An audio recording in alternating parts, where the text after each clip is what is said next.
ወደ ስፔስ ሳይንስ እና ጂኦስፓሻል ኢንስቲትዩት እንኳን ደህና መጣሽ። የስፔስ ሳይንስ እና ጂኦስፓሻል ኢንስቲትዩት ተብሎ የተቋቋመው በ2014 መንግስት እንደገና ተቋማትን ሲያደራጅ ነው። ከዛ በፊት የጂኦስፓሻል ኢንፎርሜሽን ኢንስቲትዩት ይባል ነበር።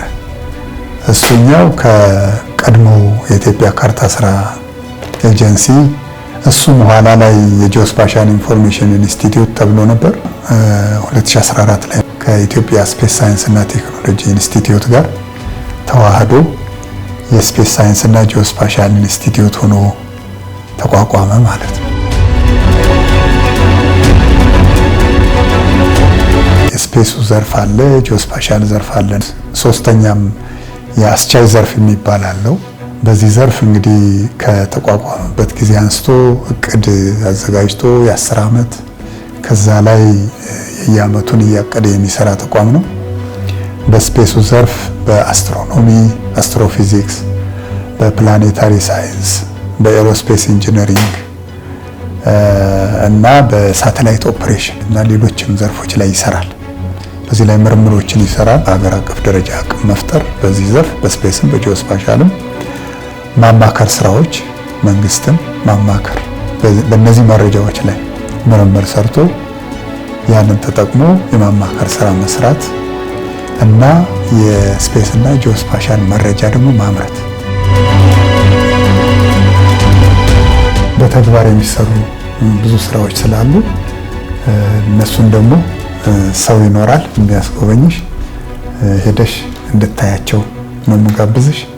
በድጋሚ አመሰግንሻለሁ። እሺ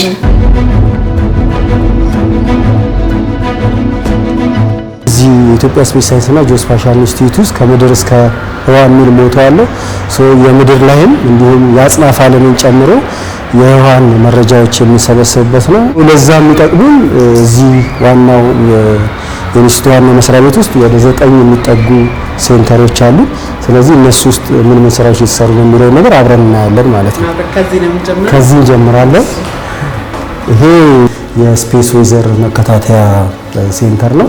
ስለዚህ አጠቃላይ እዚህ ሴንተር ውስጥ ምን ይሰራል የሚለውን ለሚሳ ባለሙያ አለ፣ እሱ በደንብ አድርጎ ይገልጽልናል። የህዋ አየር ሁኔታ ክትትል ማዕከል ነው። የህዋ አየር ሁኔታ አብዛኛው ከፀሐይ ነው የሚመነጨው። ከዛ ወደ ምድር ይመጣል። በሶላር ዊንድ አማካኝነት ከምድር ማግኔቲክ ፊልድ ጋር ኢንተራክት አድርጎ ካረንት ጀነሬት ያደርጋል።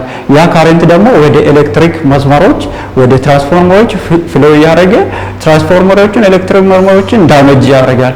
ስለዚህ ኢምፓክት አለ ማለት ነው። እዚህ እናንተ እንደክፍል ይሄንን መረጃ እዚህ ጋር ሆናችሁ ምንድነው የምታደርጉት? መተንተን ነው መቆጣጠር ነው ምንድን ነው የምትሰሩት?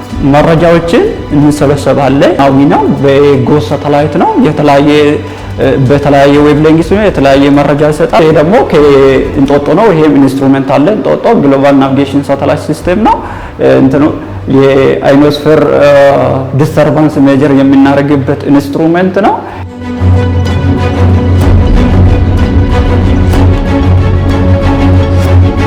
ቀጣይ የምንገባበት ክፍል የኢትዮ ስፔስ ኤንድ ስፓሻል ኢንተለጀንስ ኪድስ ክለብ ነው። በአጭሩ ስክስ ይባላል። የታዳጊዎች የክህሎት ማበልጸጊያ ነው።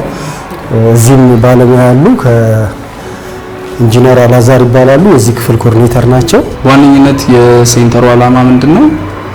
በዚህ በስፔስ እና በስፓሻል ዘርፍ ልዩ ተሰጥኦ ያላቸውን ተማሪዎች ከህልማቸው ከፍላጎታቸው ጋር በማገናኘት ተማሪዎቹ ለራሳቸውም ለሀገርም የሚበቁ ዜጋ ማፍራት በሚል ዓላማ የተቋቋመ ሴንተር ነው።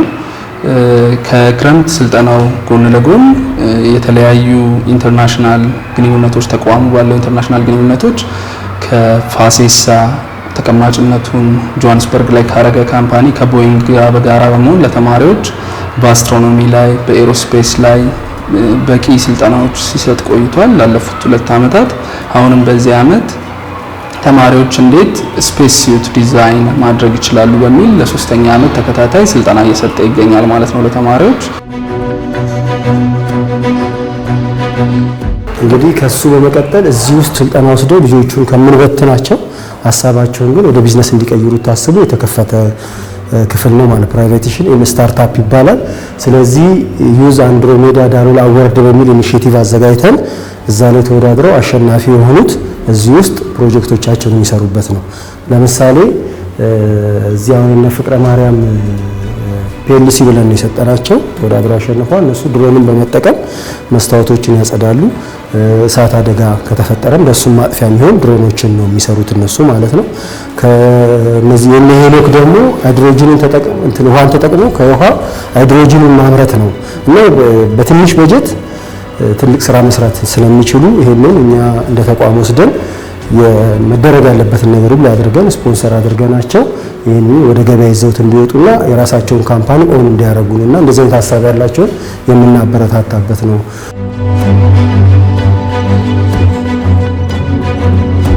ክፍላችን የፎቶግራሜትሪና ላይዳር ዳታ ፕሮሰሲንግ ክፍል ይባላል። በዚህ ክፍል ከየተሰበሰቡ የአየር ፎቶ መረጃዎችን ወደ አንድና ወጥ የካርታ ምስል ያለው ካርታ የምንቀይርበት ነው።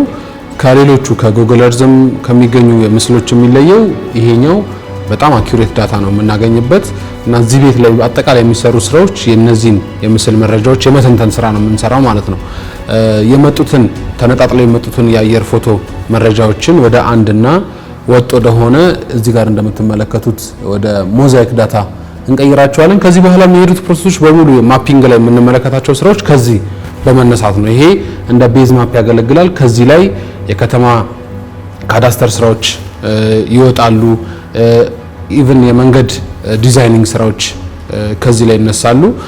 መንገድ ለምሳሌ ፕላን ለማድረግ አብዛኞቹ የሚጠቀሙት መሬት ላይ ሰርቬይንግ ዳታ በመስራት ነው። ነገር ግን እዚሁ ላይ ኦፊስ ላይ ሆኖ ፕላን ማድረግ ይቻላል አሁን ላይ።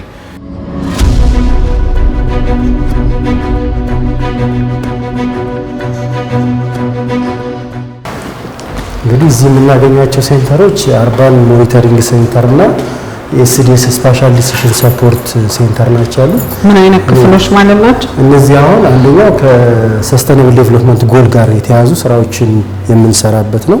ስፔሻል ዲሲሽን ሰፖርት ስንል ውሳኔ ሰጪዎች በየደረጃው ያሉ ውሳኔ ሰጪዎች በመረጃ ላይ የተወሰነ ወይም በመረጃ ላይ የተደገፈ ውሳኔ እንዲወስኑ ሰፖርት ማድረግ እሱን ማስቻል ነው ማለት ነው። በተለያዩ ሴክተሮች ላይ በዳታና በቴክኖሎጂ የተደገፈ ውሳኔ እንዲወስኑ የሚያስችል ሴንተር ነው። አክሮስ መኒ ሴክተር ማለት ነው።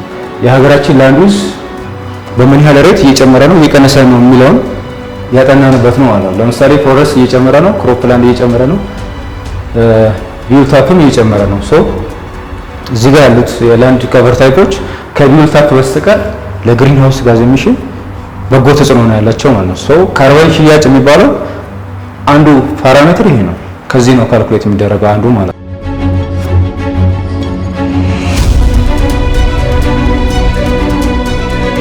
እንግዲህ ፎረስት ሞኒተሪንግ ሴንተር ነው። የደን መቆጣጠሪያና መከታተያ ክፍል ነው። እንግዲህ ደኖች ከተተከሉ በኋላ የጽድቀት መጠናቸውንም ጭምር ክትትል የምናደርግበት ነው። ምን ያህል ሽፋን አለን የምንለውን የምናይበት ነው። ከአረንጓዴ አሻራ ኢኒሼቲቭን ጋር በተያያዘ የሚሰሩ ስራዎችን ጭምር ክትትል የምናደርግበት ማዕከል ነው። ከዛም ባለፈ ጂኦ ፖርታል የሚባልም ቴክኖሎጂዎችን በማልማት የጽድቀት መጠኖችና ምን ያህል ደኖች ወይም ችግኞች ተተክለዋል የሚለውንም እንከታተልበት ማዕከል ነው ማለት ነው። ይሄኛው ደግሞ የወተር ሞኒተሪንግ ሴንተር ነው። እንደ ሀገር ያለን የውሃ ሽፋን ምን ይመስላል፣ ምን ያህሉ ተጠቅመንበታል የሚለውንም የምናሳይበት ነው። ኢንስቲትዩቱ ምን ይሰራል የሚሉትን ስራዎቹን ምን ነበሩ የሚለውን ከመጀመሪያ ጀምረን እስካሁን ስናይ ነበረ። ይሄ ማጠቃለያችን ነው ወይስ ምንድነው? ሁላችሁም እንደምታውቁት ስፔስ እንግዲህ ቅንጦት አይደለም። ስፔስ የኃይል ሚዛንም አሁን ከዚህ በኋላ የአያልነት መገለጫ ነው፣ የኢኮኖሚ የገቢ ምንጭ ነው። ስፔስ ላይ ያልሰራ ሀገር በየትኛውም ቦታ ላይ ተቀባይነት የማይኖረው አቅም የማይኖረው ማለት ነው።